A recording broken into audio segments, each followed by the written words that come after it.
우리가 여호와의 산에 올라 하나님의 전에 이르자.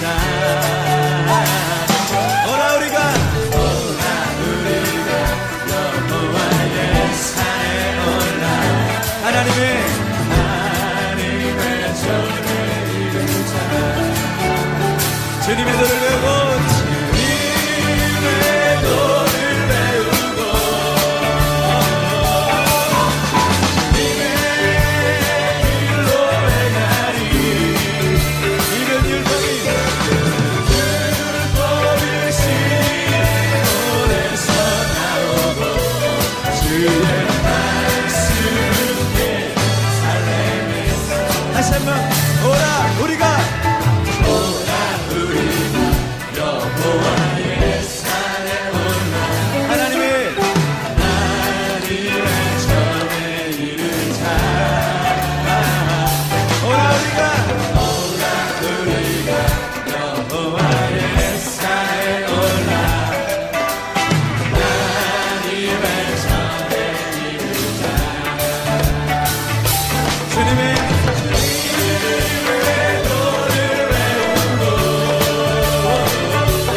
남유다 출신의 선지자 이사야는 자신의 동족들이 우시야 왕의 통치하에서 강성하고 부유한 삶을 사는 때에 예언을 했습니다.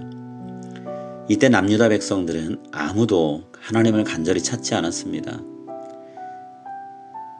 그 이유는 그들의 삶에 큰 어려움이 없었고 안정되어서 하나님을 특별히 필요로 한다고 여겨지지 않았기 때문입니다. 그런 자세로 살다 보니 이스라엘 백성 중에 아무도 온전한 예배를 드리지 않게 되었습니다. 그래서 하나님이 이스라엘 백성들이 무너뜨리고 소홀히 여기는 예배의 장소인 성전을 높이 세우시고 또 세상의 모든 사람들이 그곳으로 예배하러 오게 만드셨습니다. 2절에서 이방 민족들이 하나님의 성전을 향해 나아가면서 주변 사람들에게 자신들과 함께 하나님의 말씀을 들으러 가자라고 초대하는 내용이 나옵니다. 이것은 하나님이 참으로 기뻐하시는 일이죠. 그런데 동시에 슬픈 일이기도 합니다. 왜냐하면 이방인들도 하나님을 예배하는 것을 하나님이 간절히 바라셨다는 의미에서는 기쁜 일입니다. 그렇지만 정작 그 자리에 있어야 됐던 이스라엘 백성들이 없다는 사실을 생각하면 참으로 안타깝고 슬픈 일입니다. 예루살렘과 유다 백성들은 왕을 중심으로 하나님을 예배하는 것보다 국력을 강화해서 주변에 있는 나라들을 자신들의 발 아래에 두는 것에 더 깊은 관심을 두었습니다. 성벽을 높이 쌓고 침입해오는 적들을 감시할 만한 망대를 높은 곳에 세우는 일에 힘을 더 쏟았습니다. 군인들을 모아 전쟁을 대비해 훈련을 시켰죠. 이스라엘 백성들은 이렇게 하나님이 아니라 그들 자신과 그들의 힘을 보호자로 삼고 살아갔습니다. 그러나 하나님은 칼과 창이 아니라 평화로운 관계를 통해서 이스라엘 백성과 모든 이방 나라들을 안전하게 만들어 주실 것입니다. 공의로운 하나님이 모든 것을 판결하시고 조정하실 때 사람들이 힘으로 문제를 해결할 필요가 없어지게 되죠. 4절에서 이사야는 이렇게 얘기합니다. 그가 열방 사이에 판단하시며 많은 백성을 판결하시리니 무리가 그들의 칼을 쳐서 보습을 만들고 그들의 창을 쳐서 낫을 만들 것이며 이 나라와 저 나라가 다시는 칼을 들고 서로 치지 아니하며 다시는 전쟁을 연습하지 아니하리라. 전쟁 무기였던 칼과 창이 곡식을 자르고 베는 추수의 도구로만 사용되는 그런 때, 나라와 나라가 서로를 이기기 위해서 칼을 들고 죽이며 찌르는 날이 아니라 서로를 형제 자매로 사랑하고 보듬는 그런 시대, 하나님께서 세상의 보호자로 일하시면 그렇게 됩니다. 이스라엘 백성의 이야기가 남의 이야기가 아니죠. 우리도 하나님보다는 다른 그 무엇을 의지할 때가 참 많습니다. 물론 우리가 옛날처럼 칼이나 창을 의지하고 살지는 않습니다. 오히려 그와는 전혀 다른 것들, 돈, 안정된 직장, 현실적인 문제를 해결해 줄 수 있는 어떤 수단들을 의지하고 살아가죠. 그러나 우리가 이스라엘 백성들처럼 하나님과 하나님의 말씀을 외면하고 산다면 앞으로 우리의 미래의 삶은 보장되지 않습니다. 하나님께서 이스라엘 백성들을 부르시듯 오늘 우리에게도 영원한 우리의 주관자 되시고 우리의 보호자 되신 하나님께로 돌아오라고 부르십니다. 그 부르심을 외면하고 살아가는 우리가 아니었으면 합니다. 5절에 하나님이 우리에게 이렇게 말씀하십니다. 야곱 족속아 오라, 우리가 여호와의 빛에 행하자. 빛 대신 하나님을 바라보며 나아가는 그분의 말씀에 모든 것을 걸고 살아가는 우리 올바니 하는 장로교회 성도님들 다 되시기를 이 시간 기원합니다.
하늘에 계신 우리 아버지여, 이름이 거룩히 여김을 받으시오며 나라에 임하옵시며 뜻이 하늘에서 이룬 것 같이 땅에서도 이루어지이다.